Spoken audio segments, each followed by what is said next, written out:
Inspector कदम police station में बैठे हुए बातें कर रहे थे। तभी पास में रखा हुआ टेलीफोन रिंग करता है। हेलो हेलो हेलो, आवाज आ रही है? अबे कौन बोल रहा है बे? DSP here. Hello, sorry sir, वो आवाज नहीं आ रही थी। मुझे लगा कोई मजाक कर रहा है मेरे साथ। वो आज 2-3 बार ऐसे कॉल आ गए ना, इसीलिए मुझे ऐसा लगा। Just shut up and listen carefully. Yes sir. बाहर दंगे हो रहे हैं, किसी ने लोगों को आपस में भड़का दिया है, जाकर संभालो। और हाँ, मुझे शाम तक पूरा शहर शांत चाहिए। ठीक है सर, मैं अपनी टीम को लेकर अभी निकल रहा हूँ। जय हिंद सर। डीएसपी सर का कॉल आया था, बाहर दंगे चल रहे हैं, सभी अपने अपनी गन ले लो और मेरे साथ चलो। सभी हवालदार और बाकी के पुलिस कर्मी इंस्पेक्टर कदम के साथ जीप में बैठकर उस जगह पर जाते हैं जहां दंगा चल रहा है।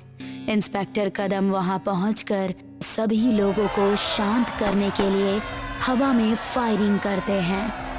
वे शांत हो जाओ बहन के टको, नहीं तो सबको गोलियों से भून दूंगा। जब कोई भी शांत नहीं होता तो इंस्पेक्टर लगातार हवा में फायरिंग करते रहते हैं। तभी अचानक से आसमान में बिजली कड़कती है। सभी लोग शांत हो जाते हैं। ये लोग इंस्पेक्टर की तरफ देखते हैं जो कि पूरा सोने का मूरत बना हुआ है। सभी लोग उस पर टूट पड़ते हैं। रुक जाओ, ये क्या कर रहे हो तुम लोग? हट जाओ यहाँ से, मैं कहता हूँ हट जाओ। जब तक हवालदार उस भीड़ को वहां से हटाता, लोगों ने जितना हो सकता था इंस्पेक्टर के शरीर को नोच नोच कर सोना निकाल लिया था। अब वहां पर उसके शरीर का कुछ ही हिस्सा बचा हुआ था। ये क्या हो गया सर आपको? अब हम लोग आगे क्या जवाब देंगे? तभी वहां पर कुछ मीडिया वाले आते हैं और देखते ही देखते ये बात सारे शहर में फैल जाती है कि एक पुलिस इंस्पेक्टर अचानक से भीड़ के बीच में सोने का कप बन गया और लोगों ने सोना चुराने के लिए उसके शरीर को नोच लिया। मुझे तो लग रहा है कि ये सब वही कर रहा है, क्योंकि मैंने आज भीड़ में उसकी एक झलक देखी थी। कौन? आप किसकी बात कर रहे हो? हाँ, मैं जानता हूँ कि ये किसने किया। ये सब वही कर रहा है। हाँ, वही कर रहा है। तभी उस हवालदार को वहां पर किसी की छाया दिखाई देती है और उसको देखकर हवालदार बेहोश हो जाता है। ये देखिए, हवालदार बेहोश हो गए हैं। लगता है कि इसके पीछे कोई गुप्त रहस्य है। अभी अभी एक पुलिस इंस्पेक्टर जो कि सोने की मूरत में बदल गए, उसको पब्लिक ने नोच डाला और उसके कुछ ही देर बाद एक हवलदार बीच सड़क पर बात करते करते ही बेहोश हो गया। आखिर क्या है इन सब के पीछे की गुत्थी और कौन करेगा इस राज का पर्दाफाश? पूरा शहर ये बात जानने के लिए उत्सुक था कि आखिर ये सब कैसे हुआ। तभी अचानक से खबर आती है कि 2 लुटेरे जो कि बैंक लूटने गए थे, वो दोनों भी सोने की मूरत बन गए और बैंक आए लोगों ने खुद ही उनको लूट लिया। इंस्पेक्टर कदम के बाद ये दूसरी घटना देखने को मिली है, कैसे ये लोग बैंक के अंदर आकर लोगों पर गन ताने हुए थे और अचानक ये सोने की मूरत में बदल गए। चोरी करने के लिए आए थे और खुद ही चोरी हो गए। ये देखकर डीएसपी के होश उड़ जाते हैं और वो उस हवलदार से मिलने के लिए हॉस्पिटल में जाते हैं। अब कैसी है तुम्हारी तबीयत? अब ठीक है सर। उस दिन तुम मीडिया वालों को कुछ बताने जा रहे थे, क्या बात है, मुझे बताओ। ये सब वही कर रहा है साहब। मैंने उसकी परछाई को अपनी आंखों से देखा था उस दिन। कौन और किसकी बात कर रहे हो तुम? वही जिसने पुलिस की गाड़ी के सामने कूदकर अपनी जान दे दी थी। क्या? तुम्हें कैसे पता कि ये वही है? क्या तुम्हें परछाई में उसका चेहरा साफ साफ दिखा था? हाँ सर, मैंने साफ साफ देखा था, वो वही आदमी था। तभी हॉस्पिटल का दरवाजा खुल जाता है और तेज हवा चलने लगती है। हवा में कोई उड़ता हुआ दिखाई देता है। जैसे ही हवलदार की नजर उस पर पड़ती है, हवलदार की आवाज गायब हो जाती है। क्या हुआ तुम्हें? बोलो। नर्स, डॉक्टर, यहाँ आ जाओ। डीएसपी के चिल्लाने पर डॉक्टर वहां आ जाते हैं और हवालदार का चेकअप करते हैं। क्या हुआ डॉक्टर? अभी तो ये मुझसे बात कर रहा था, अचानक से तेज हवा आई और इसकी आवाज चली गई। लगता है इनको कोई सदमा लग गया है। इनकी आंखों को देखकर ऐसा लग रहा है कि इन्होंने कोई ऐसी चीज देख ली है जिससे इन्हें बहुत डर लगता है। ठीक है डॉक्टर, इनका ध्यान रखिए और जब इसकी आवाज वापस आ जाए तो मुझे कॉल कीजिएगा। डीएसपी हॉस्पिटल से चला जाता है। वो पार्किंग से अपनी कार निकालता है और पुलिस स्टेशन के लिए निकल जाता है। वो 2 लुटेरे तो मर गए, इंस्पेक्टर को भी लोगों ने नोच नोच कर खत्म कर दिया। अब मेरी बारी है, लगता है वो मुझे भी नहीं छोड़ेगा। डीएसपी खुद से बात करते करते तभी उसकी गाड़ी के सामने कोई आ जाता है और वो अपनी गाड़ी को दूसरी तरफ मोड़ देता है। उसकी कार का एक्सीडेंट हो जाता है। तभी उसके सामने वो साया आ जाता है। प्लीज मुझे मत मारो, मुझे छोड़ दो, मैंने तुम्हारा क्या बिगाड़ा है? याद करो वो रात जब मैं तुम्हारे पास इसी तरह गिड़गिड़ाते हुए आया था कि मेरी दुकान लूट ली गई और मेरी मदद कीजिए, पर आपने और उस इंस्पेक्टर ने मिलकर उन लुटेरों का साथ दिया। मुझे माफ कर दो, मुझसे बहुत बड़ी गलती हो गई थी। उन लोगों ने मुझे पैसे का लालच दिया और मैं बहक गया। कितने पैसे में खरीदा था तुम्हें बताओ? मुझे माफ कर दो, मैं आज के बाद कोई भी ऐसा काम नहीं करूंगा। कितने पैसे दिए थे तुम्हें उन लोगों ने? उन्होंने मुझे लूटा हुआ सोना दिया था। प्लीज अब मुझे जाने दो। मैं तुझे मारूंगा तो नहीं, पर तड़पाऊंगा जरूर। जिस तरह मैं अपने लूटे हुए सोने को वापस पाने के लिए तड़पता रहा ना, उसी तरह तू खुद सोना बनकर तड़पेगा और लोग तुझे खुलेआम लूटेंगे। वो भूत डीएसपी के पैरों को सोने का बना देता है। तभी वहाँ पर कुछ लोग आते हैं और डीएसपी के चमकदार सोने के पैरों को देख लेते हैं और उनको लूटने के बारे में सोचते हैं। नहीं, मेरे पास मत आना। इतनी रात को खुली सड़क पर सोना मिल रहा है और हम ऐसे ही छोड़ दे? इतने भी बेवकूफ नहीं हैं हम लोग। इतना कहकर वो चोर डीएसपी के पैरों को खींचता है और उनको शरीर से अलग करने की कोशिश करता है। डीएसपी दर्द से चिल्लाने लगते हैं। प्लीज ऐसा मत करो, बहुत दर्द हो रहा है।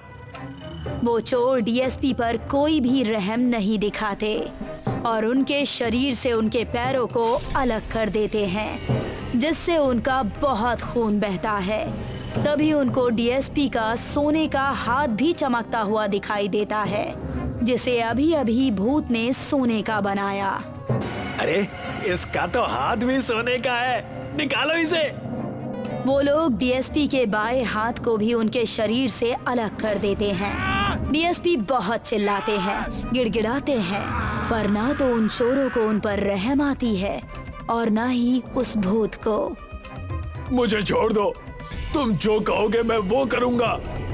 इसके बाद वो भूत डीएसपी की आंखें और उसके दिल को भी सोने का बना देता है। चोर डीएसपी की आंखें और दिल निकाल लेते हैं, जिससे डीएसपी की वहीं पर तड़प तड़प कर मौत हो जाती है। ये कहानी 1950 के दशक के आसपास की है। रात के सन्नाटे में साए साए आवाज करती ठंडी हवा के बीच एक घोड़ा गाड़ी जंगल के बीचों बीच से बड़ी तेजी से चली जा रही थी। कोचवान नंदू घोड़ा गाड़ी को बड़ी तेज भगा रहा था, मानो वो उस जंगल के रास्ते से बड़ी जल्दी गुजर जाना चाहता हो। तभी अचानक एक पुलिस वाला घोड़ा गाड़ी के सामने आ गया। अचानक पुलिस वाले को सामने देखकर कोचवान ने घोड़ों को लगाम दी। तांगा डिसबैलेंस हो गया और तांगे में बैठी ठाकुर विजेंद्र की बहन दिव्या गिर गई और घोड़े बिदक कर भाग गए। आपको चोट तो नहीं आई छोटी मालकिन? मैं ठीक हूँ नंदू। ये क्या तरीका है दरोगा बाबू, आधी रात को हमें यहाँ क्यों रोका गया? उस पुलिस वाले की आंखें अंधेरे में अजीब से अंदाज में चमक रही थी। पुलिस वाला हूँ, मुझे पूरा अधिकार है तेरा तांगा रोकने का। तुम नहीं जानते दरोगा, मैं ठाकुर विजेंद्र का कोचवान हूँ और ये उनकी बहन दिव्या। अगर ठाकुर को मालूम हो गया तो तुम्हारी दरोगाई निकाल देंगे। विजेंद्र का नाम सुनकर पुलिस वाला हंसने लगा। अंधेरी रात में उस पुलिस वाले के चमकते हुए दांत बड़े खौफनाक लग रहे थे। ठाकुर की बहन की हिफाजत करना हमारा फर्ज है। तुम्हारे घोड़े तो वैसे भी भाग गए। चलो यहाँ से, मेरा थाना नजदीक ही है। तुम दोनों को सुबह कुछ पुलिस वालों के साथ घर भेज दूंगा। आधी रात में यहाँ खूंखार आदमखोर भेड़िए घूमते रहते हैं। कोचवान के पास उस पुलिस वाले की बात मानने के अलावा कोई चारा नहीं बचा था। नंदू और दिव्या उस पुलिस वाले के पीछे चल दिए। कुछ देर बाद वो दोनों एक टूटे फूटे वीरान उजाड़ खंडहर में खड़े हुए थे। दिव्या बहुत ज्यादा डरी हुई थी। नंदू, मुझे कुछ ठीक नहीं लग रहा है। ये तो कहीं से भी पुलिस स्टेशन नजर नहीं आ रहा है। यहाँ तो सन्नाटे के अलावा और कुछ भी नहीं है। तुम सही कहती हो छोटी मालकिन, इस जगह पर मुझे भी बहुत अजीब सा लग रहा है। तभी उन दोनों के कानों में पुलिस वाले की आवाज टकराई, जो एक टूटी फूटी कुर्सी पर बैठ गया था। क्या सोच रहे हो तुम दोनों? यही कि यहाँ पर मेरे अलावा और कोई पुलिस वाला मौजूद नहीं है। दरअसल ये बहुत पुराना पुलिस स्टेशन है नंदू। उस पुलिस वाले की जुबान से अपना नाम सुनकर नंदू बुरी तरह से चौंक गया। आपको मेरा नाम कैसे पता? मैंने तो अभी तक अपना नाम बताया ही नहीं। नंदू के इतना कहते ही अचानक उस पुलिस वाले का चेहरा बदल गया। उसकी आंखें बेहद चौड़ी और बड़ी हो गई और उसका चेहरा बेहद खौफनाक हो गया। देखते ही देखते नंदू और दिव्या की चीखें सन्नाटे को चीर गई। सुबह उन दोनों की लाश पुलिस वालों को उसी खंडहर के बाहर मिली। ठाकुर विजेंद्र एक जवान व्यक्ति था। उसका रो रो कर बुरा हाल था। दिव्या का अंतिम संस्कार करा दिया गया। दूसरे दिन ठाकुर ने अपने खास 2 आदमी रतन और बिरजू को हवेली में बुलवाया। रतन और बिरजू, मुझे सिर्फ तुम दोनों पर भरोसा है। मुझे नहीं लगता पुलिस उस कातिल को पकड़ पाएगी। तुम दोनों अपने तरीके से पता लगाओ कि आखिर मेरी बहन और कोचवान को किसने मारा। सच में ठाकुर साहब, दिव्या बहन को बहुत बुरी तरह से मारा गया है। लेकिन आपके कुल के साधु महाराज बोल रहे थे कि मुझे साधु वादु पर कोई भरोसा नहीं है। उस जालिम कातिल ने मेरी बहन को मारकर उसके शरीर का मांस तक नोच लिया। तुम दोनों उसी जगह पर जाकर नजर रखो जहां मेरी बहन की लाश मिली है। रात के अंधेरे में बिरजू और रतन अपने अपने घोड़े लेकर उस खंडहर की ओर चले गए। कुछ ही देर में वो दोनों उस खंडहर के अंदर हाथों में मशाल लिए इधर उधर देखने लगे। तभी उस खंडहर में अचानक एक बहुत बड़ा चील नुमा पक्षी उड़ता हुआ आया और बिरजू की पगड़ी अपनी चोंच में दबाकर चला गया। इतना बड़ा पक्षी तो मैंने आज तक नहीं देखा। मुझे तो लगता है बिरजू कि ठाकुर साहब की बहन को किसी इंसान ने नहीं मारा। तू सही कह रहा है रतन, मुझे भी अब कुछ ऐसा ही लग रहा है। हम दोनों को जल्द से जल्द इस मनहूस जगह से निकल जाना चाहिए। तभी अचानक उन दोनों के कानों के पीछे से एक आवाज टकराई। तुम दोनों अब यहाँ से जिंदा बचकर नहीं जा सकते। उन दोनों ने जैसे ही पीछे मुड़कर देखा तो उनके सामने वही पुलिस वाला खड़ा हुआ था और उन्हें खा जाने वाली नजरों से देख रहा था। कौन हो तुम? मैं यहाँ का थानेदार हूँ। मैं इस गांव के थानेदार को जानता हूँ। मैंने तुम्हें इस गांव में पहले कभी नहीं देखा। अचानक उस पुलिस वाले का चेहरा दूसरे चेहरे में बदल गया। उस चेहरे को देखकर दोनों की आंखें फटी की फटी रह गई। ये नामुमकिन है, ऐसा नहीं हो सकता। देखता क्या है रतन, अपनी जान बचाकर यहाँ से भाग। रतन को उस भयानक चेहरे को देखकर चक्कर आ गया और वो बेहोश होकर वहीं जमीन पर गिर पड़ा। देखते ही देखते उस भयानक चेहरे वाले ने बिरजू को चीर फाड़ कर रख दिया। कुछ ही देर बाद रतन की आंख अचानक खुल गई और वो सम्मोहित सी अवस्था में अपने घोड़े पर बैठकर ठाकुर विजेंद्र की हवेली में पहुंच गया। अचानक मौसम बदल गया। मैं तुम्हारा ही इंतजार कर रहा था रतन, लेकिन तुम अकेले क्यों आए हो? बिरजू कहाँ है? बिरजू अब इस दुनिया में नहीं रहा। क्या? लेकिन कैसे? क्या हुआ उसके साथ, किसने मारा उसे? वो भी आपको बता दूंगा, लेकिन आपके लिए खुशी की बात भी है। मैंने ये पता लगा लिया है कि आपकी बहन को किसने मारा। किसने मारा मेरी बहन को? आपकी बहन को किसी और ने नहीं, बल्कि थानेदार मक्खन सिंह ने मारा है। लगता है तू चढ़ा कर आया है रतन, इसीलिए ऐसी बहकी बहकी बातें कर रहा है। भूल गया कि थानेदार मक्खन को मारकर मैंने ही उसे अंधे कुएं में फेंकवाया था और उसकी लाश को तुम दोनों ही फेंक कर आए थे। विजेंद्र ने अपनी बात पूरी की ही थी कि अचानक रतन ने अपना चेहरा ऊपर की ओर कर लिया। रतन का चेहरा देखकर विजेंद्र बुरी तरह से चौंक गया, क्योंकि उसके सामने रतन की जगह थानेदार मक्खन सिंह खड़ा हुआ था। ये नामुमकिन है, ऐसा नहीं हो सकता। तुम तो मर चुके हो, तुम्हें मैंने अपने ही हाथों से मारा था, तुम जिंदा कैसे हो सकते हो? सही कहा तुमने ठाकुर, तुमने मुझे अपने इन्हीं दोनों हाथों से मारा था। तुमने ना जाने कितने इस गांव की बहू बेटियों की इज्जत रौंदी, क्योंकि तुम हर थानेदार को खरीद लेते थे, और जब मैं नहीं बिका तो तुमने मुझे मारकर अपने साथियों की मदद से उस अंधे कुएं में फेंकवा दिया, मगर तुम शायद नहीं जानते कि वो अंधा कुआं शापित था। शापित कुआं? क्या कहना चाहते हो तुम? अमावस की रात को कोई भी मृत व्यक्ति या जानवर उस कुएं में अगर फेंका जाता है तो वो एक पिशाच बन जाता है। तुमने मुझे जिस रात मारा था वो एक अमावस की रात थी। तभी वहां पर ठाकुर विजेंद्र सिंह के कुल के साधु की आवाज सुनाई दी। विजेंद्र को छोड़ दे मक्खन सिंह, मैं जानता हूँ कि विजेंद्र एक अय्याश और तेरा हत्यारा है। इसे इसकी सजा कानून देगा। तू कौन होता है इसे सजा देने वाला? इसने मेरी हत्या की है।